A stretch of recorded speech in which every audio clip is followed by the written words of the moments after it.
সাভারের তেঁতুলঝরা ইউনিয়নের পূর্বহাটি এলাকায় সড়কের পাশে ড্রেন নির্মাণ কাজের উদ্বোধন করেছেন ঢাকা ২ আসনের সংসদ সদস্য ও ডাকসুর সাবেক ভিপি আমানুল্লাহ আমান। বুধবার ২৯ জুলাই বিকেলে আয়োজিত আলোচনা সভায় তিনি বলেন, মাদকের বিরুদ্ধে কঠোর ব্যবস্থা নেওয়া হবে। বিএনপির কোনো নেতাকর্মী মাদক ব্যবসা বা মাদক সংশ্লিষ্ট কর্মকাণ্ডে জড়িত থাকলেও তাকে ছাড় দেওয়া হবে না, আইন অনুযায়ী গ্রেফতার করা হবে। তিনি আরও বলেন, পানি প্রবাহ বাধা সৃষ্টি হওয়া যেসব এলাকায় জলবদ্ধতা দেখা দিয়েছে সেখানে দ্রুত ড্রেন নির্মাণ কার্যকর ও পানি নিষ্কাশনের ব্যবস্থা করা হচ্ছে। অনুষ্ঠানে সাভার উপজেলা বিএনপির সাবেক সভাপতি জামাল উদ্দিন সরকার সহ স্থানীয় নেতাকর্মী ও গণ্যমান্য ব্যক্তিরা উপস্থিত ছিলেন। কাজ করতে না চায় আমার কাছে বলবেন, কোন নেতা আপনাদের কথা শুনে না, আমরা সেই নেতাকে দরকার রাখবো না পদে। বুঝছেন আমার? অতএব বিএনপি অঙ্গ সহযোগী নেতারা মানুষের সেবায় সর্বদা নিয়োজিত থাকবেন। নিজের সংসারের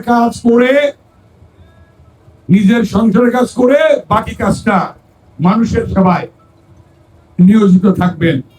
যেখানে যা দরকার পর্যায়ক্রমে আমরা করে দেব। এই যে ড্রেন প্রায় ২০ লক্ষ টাকা স্যাংশন হয়েছে এই ড্রেনের জন্য। এটার পরে আরো লাগবে, যেটা আমাদের চেয়ারম্যান সাহেব বললেন।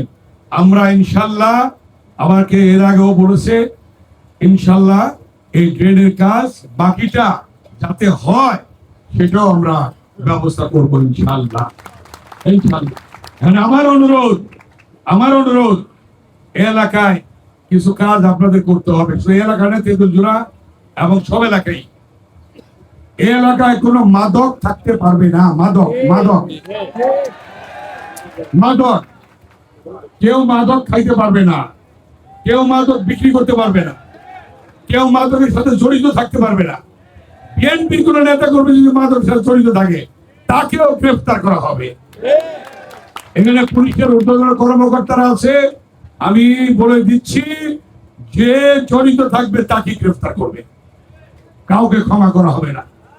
এই এলাকায় কোনো চাঁদাবাজি করতে পারবে না, এলাকায় কোনো ভূমি দখল করতে পারবে না, এলাকায় কোনো গার্মেন্টসে গিয়ে জোর করে কেউ কোনো ধরনের কাজ করতে পারবে না।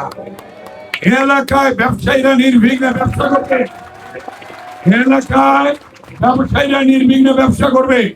এই ব্যাপারে যদি কেউ বাধার কারণ হয়ে দাঁড়ায় তাকে দলে রাখবো না।